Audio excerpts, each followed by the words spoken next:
to just be filming ourselves instead of just putting pictures where our faces should be.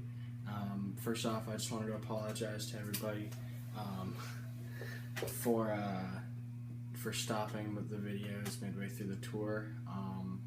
We were on vacation, and I honestly just got kind of bored of doing stuff, of doing videos, and the stages were kind of self-explanatory in my mind, and the tour just kind of ended on like a bit of a boring note in my mind.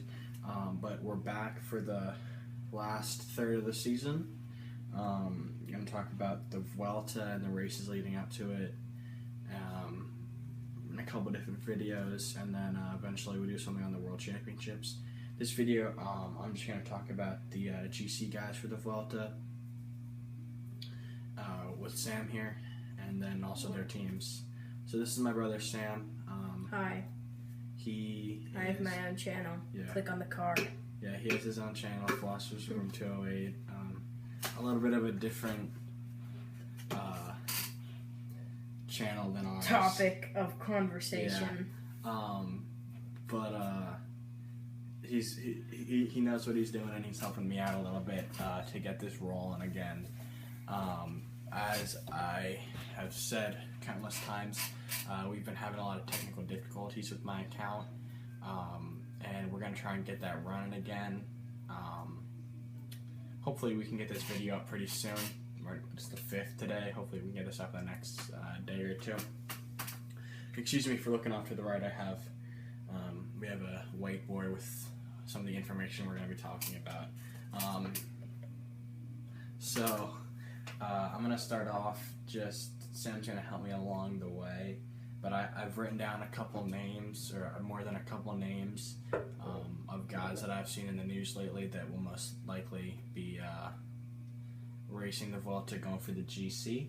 And just to name off some guys, Roman Bardet's been confirmed for the Vuelta, so is Fabio Aru, Alberto Contador most likely, Chris Froome, Vincenzo Nibali, Simon and Adam Yates, and then Esteban Chavez and Rafael Maica.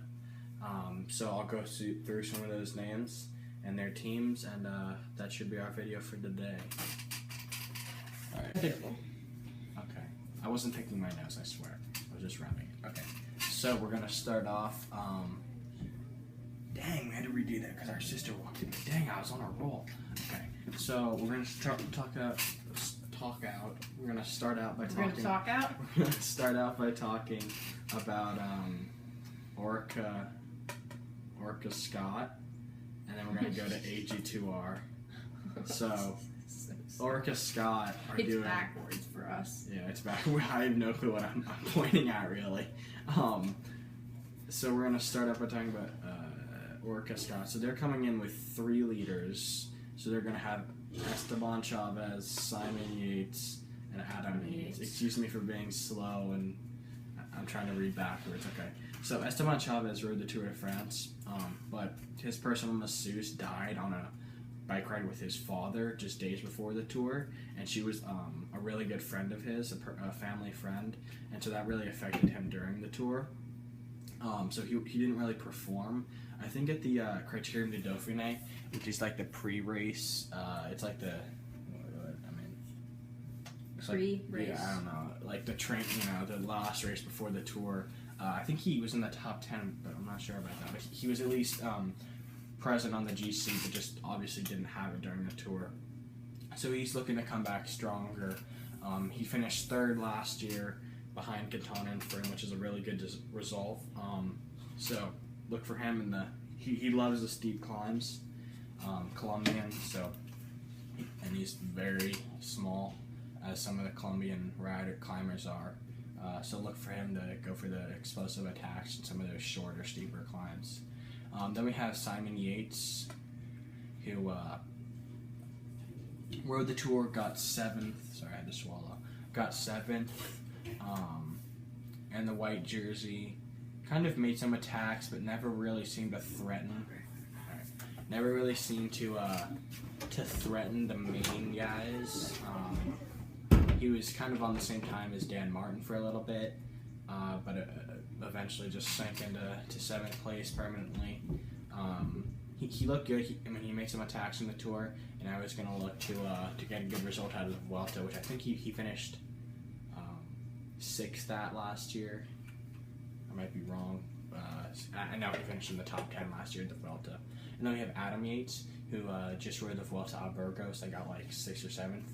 He looked really good and was attacking and was sprinting for some of the stages. And really that race was separated by like just a couple of seconds and like 30 seconds between the top 7 guys. So he's another name to look out for Orca Scott. And then as I said, Jack Haig won a stage, or it wasn't, I might have said Vuelta a Burgos a second ago, I meant Tour of Poland. Jack Haig rode the Tour of Poland as well, won a stage, and made a lot of different attacks and was there for Adam Yates the whole time. So he's going to be a key domestique for those three. Those three, I think they could probably end up with one on the podium. And will probably be great animators of the race, but I don't see any of them really challenging for the win, especially because there's a 40-kilometer time trial in the 3rd week, which none of them are really known as time trialists that can rival some of those top guys in the sport. Okay, and then we're going to go into AG2R, which Sam said it was AGR2. R2, whatever. Hold me back. So, can you hold that up again? Yes, I can. Okay. So, Romain Bardet, this is the first time that he's gone for the Vuelta after the Tour, which makes me a little bit skeptical because he's just kind of adding it on as an afterthought. Also, he lost, although he was on a very bad day and was a little bit sick, he lost almost 2 minutes to Froome in a 22-kilometer time trial with a small climb in it. And with a 40-kilometer time trial in the Vuelta, I don't think he's gonna. I think he's gonna be able to be there on the climbs, but I don't think he's gonna be able to challenge for the win. I think he could end up on the podium, but he would really have to perform well in the mountains and at least do something in the time trial to stay in contact, to stay within some amount of time of those guys that can time trial a little bit stronger than him. And then also, I was going to make a note, a couple days ago, the Vuelta released the provisional start list, which had every team with 9 riders on it, 11 riders, 9 riders, and then 2 reserves. And I'm pretty sure that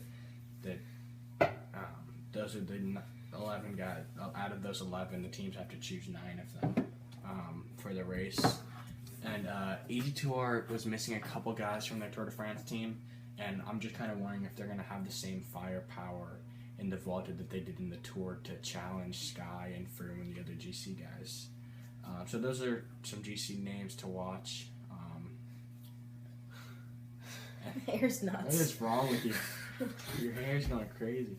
So those are some names to watch. Not really guys that I think could win this race, but don't count them out. They're all fighters and all going to be animators of the race. Alright, so next we're going to talk about Fabio Aru and Vincenzo Nibali. So Fabio Aru is a former winner of the Vuelta. He won pretty much a pretty hectic 2015 Vuelta where he took the overall race lead from Tom Dumoulin on stage 20. Do I have to keep on carrying this? No, I don't. Whatever. Oops. Okay. Where he took, as I said, he took the race lead from Tom Dumoulin the last day. He got a bit of a chest cold.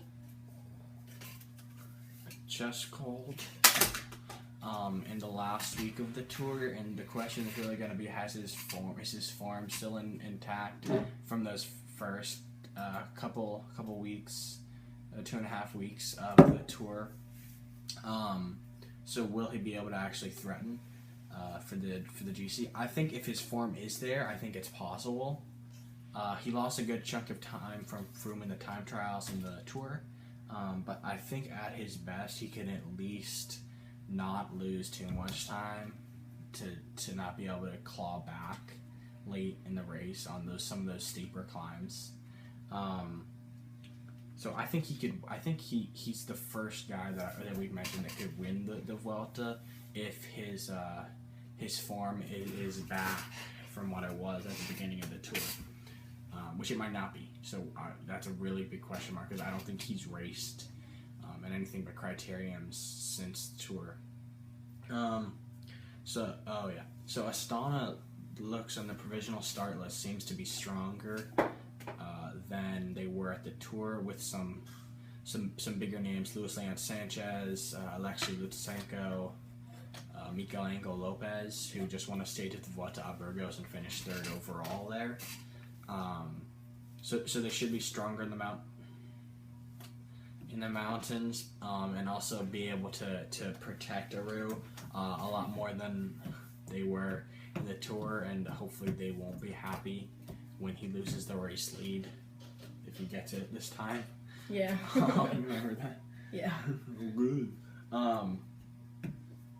And then next, moving on, the former Astana guy, Vincenzo Nibali, who got third in the Giro earlier this Giro. You sound like Zach. I am Zach. Never mind. Who got third in the Giro? I can't say it. Giro earlier this year. What are you? Giro earlier this year to Dumoulin and Quintana. And seemed to ride well without a very strong team around him, which is what he's going to have to do again, because I really don't think Byron and Merida are going to be able to do much for him. He raced the Tour of Poland and finished ninth and got dropped by the main group of GC guys on the last day. He put in some attacks, but just in the end didn't seem to be able to stick it with those guys. The question for me is going to be, will his form be getting better as the race goes on, which could help him. He's been an okay time trialist in the past, from what I remember. I haven't seen him race really. I saw him at the Giro and Nibali, but well, yeah, because you don't watch the Giro. Oh yeah, that's right. You're about to tell me. No. So he has a chance to win the race. He's done it before, which nobody else. Oh, him and Contador and I guess there actually are some former winners. But he knows how to win the race and how to keep the red jersey for more than just a day, because Fabio Aru didn't really ever have to defend it. So Nibali knows how to defend the jersey, unlike some of the other guys. And he's just going to have to hope that his form, or we're just going to have to see if his form gets better, while some of the Tour guys' their form might decrease. They might lose form as the race goes. I don't know what the word is for that. So there's some as I just meant the Tour guys could lose form going into the third week because of the fatigue from just racing the Tour. We'll go on to the Contador, who's just another GC guy in the race, or says he's going to go for the GC. And really, to be honest, I don't think he's going to be able to even finish. I don't think he'll be able to finish in the top 5. I don't know what he got last year. I think 4th or 5th. I don't even know. In the Vuelta. But Contador, yeah. In the Tour this year, he literally started hunting for stages and got dropped by Serge Pauwels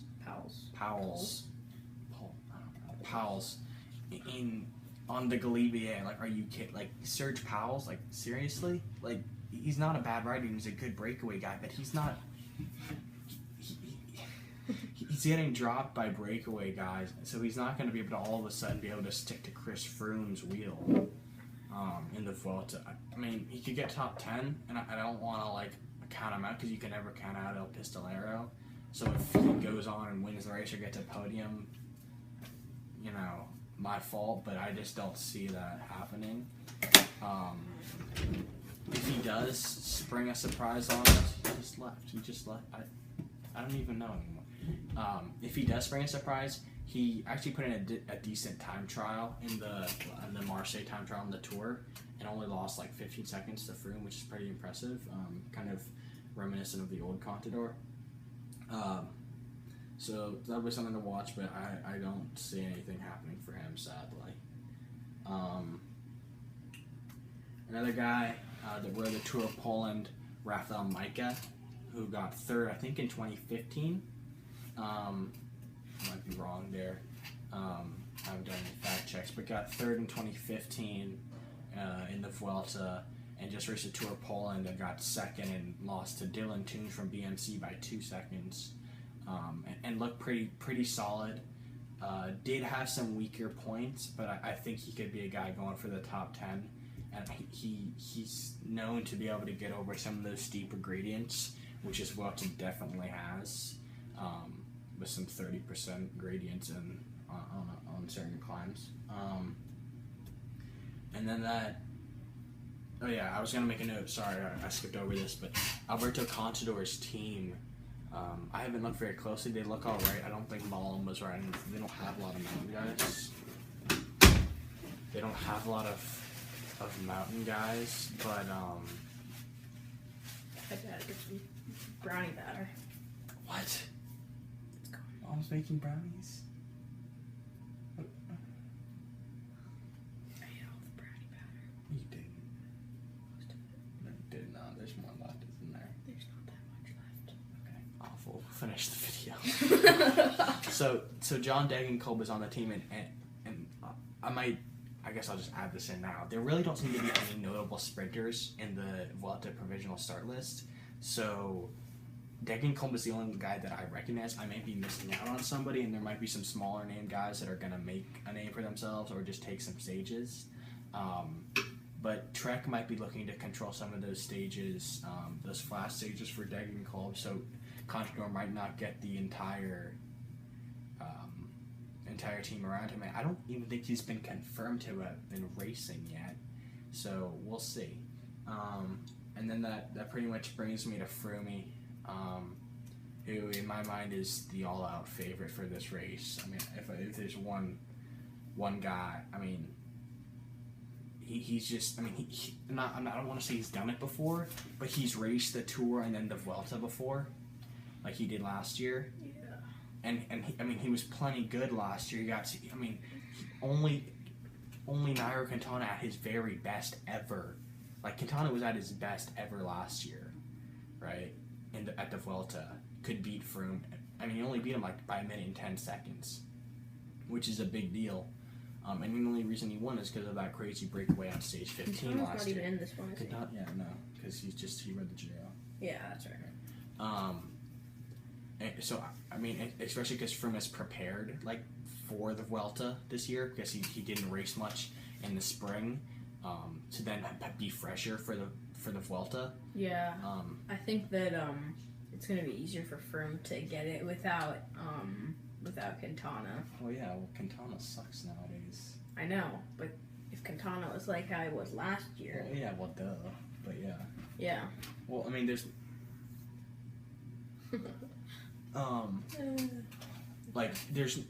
other than Contador, there's no one else that has actually proven to be able to, like, win a time trial stage in a Grand Tour. I might be wrong. Nibali might have won one in the past, but Froome is by far the best time trialist out of the GC guys, and with 40K to take time out of them, I mean, he's just going to do damage. Team Sky is their provisional start list. Included Wout Poels, Mikel Nieve, Johnny Moscon, a couple other big climber, Peter Koenig. I mean, they seem stacked for this race, unlike last year.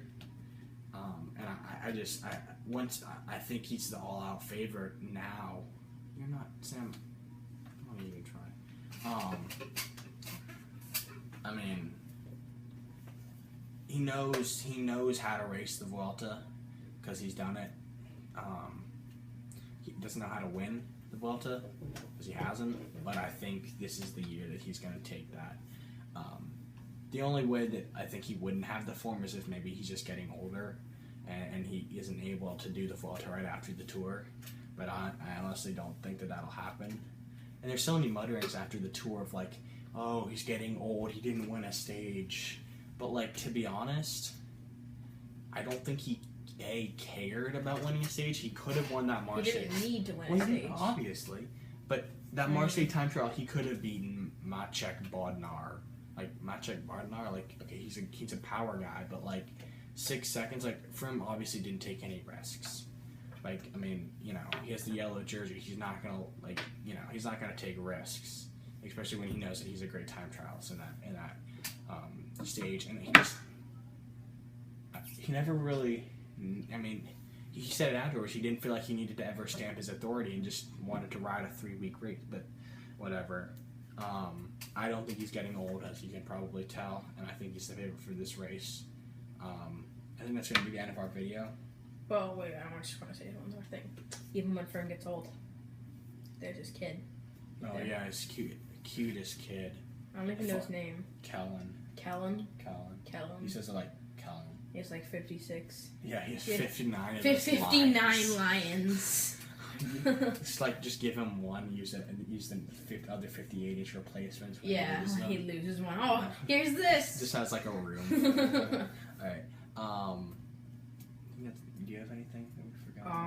Well, I just want to do one thing. Click here to subscribe to Zach's channel. I don't know if this is gonna work. And yeah, click here to watch some sort of video. I don't know. It's probably gonna be another. We're gonna try video. and get this technology going. Yeah. Sam's a technology guru in the family, so right here. He'll figure something out. Maybe, and click a few cards if there's anything. Yeah. So yeah, thanks for tuning in, guys. There's gonna be some more videos. I'll probably do something with the preview to the Vuelta course. And maybe a little bit of a recap of the latest races. The Tour of Poland, Vuelta a Burgos, Classica San Sebastian, maybe the Tour of Utah, but I find that race really boring. TJ won it. TJ? No, he didn't. I thought he did. Oh, I mean, I was just watching him ride me. TJ didn't ride it. TJ Rager. Alright. Whatever. Thanks for watching, guys. Subscribe to this channel if you want to. Whatever. Like this video if you want. Like the video. Hopefully we'll get this up in the next couple of days. And again, thanks for watching. Go eat some cookies and brownies. Yeah. See you guys later.